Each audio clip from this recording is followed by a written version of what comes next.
Buenas tardes, yo soy cabreiresa. Se te oye bien, Sí. el micrófono, no te creas. ¿Se oye bien? Es que está grabando también. Ah, vale. Yo traigo la chuleta, porque seguro que si busco en el libro no aquí. Yo escribí este relato, lo titulé Debaixo la parra, y se trata de una situación bastante corriente ahora mismo en la Cabrera, de la gente mayor que nunca salió de allí y ahora, por circunstancias de familia, tienen que salir. Entonces, mi relato trata del reencuentro cuando se encuentran dos abuelos que han estado fuera y cuentan sus experiencias fuera. O sea, uno de ellos va al asilo, otro va a la gran ciudad, pero tienen, el sentimiento es el mismo.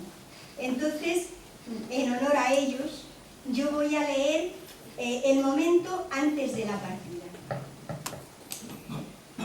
Con muchos años cada uno, que cargaban ya las costillas, y eran también moitos los ratos que habían estado xuntos, como ora. Sin en cambio, aquel mes de Santa Mariña ya era distinto a los de Aguán.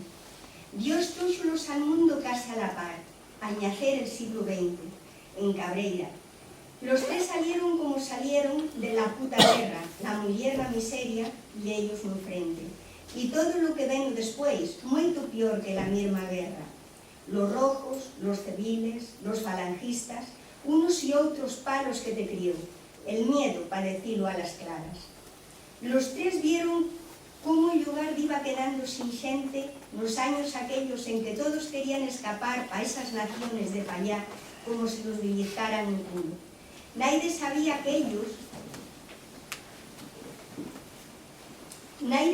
más que ellos de lo que era capaz de aguantar una persona.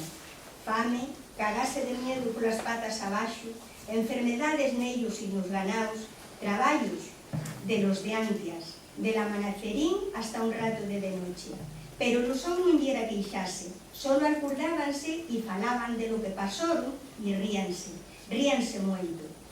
Chegar a estrenar un siglo nuevo que jamás se les había pasado por la cabeza, engrandaos del subsidio que les daba el Estado e de coñecer outra vida al cabo de los seus días, atopóronse con outro xustrazo que, por sabío, nunca quixeron recoñecer. Nun principio, resistíanse convencíos con lle era pronto para deixarse llevar, pero al último non lles quedou máis remedio que agachar la cabeza delante unos fillos que non sabían facelo de outra maneira. Ya non podedes estar aquí solos, tenedes moitos años de mallombo, e se vos pasa algo. Davos un mal de los dora e deixavos secos no sitio, e nestoncia sei que sí. E os outros, tal como está la vida, non podemos deixar el traballo para venir a mirar, por vos. Sabedes que estamos moi luenxe, que Madrid non está a la trinquilleta dun piollo como Ñoceda ou Castriello, e se vos mandan al hospital. Que queredes que fagamos de la nuestra vida? Ise, foron tan cargantes, que dixeron que seiga lo que Dios quiera, e acabaron por facer lo que lles mandaron. Grigorio e Carme foron a parar al asilo, Federico e Grísola con os fillos.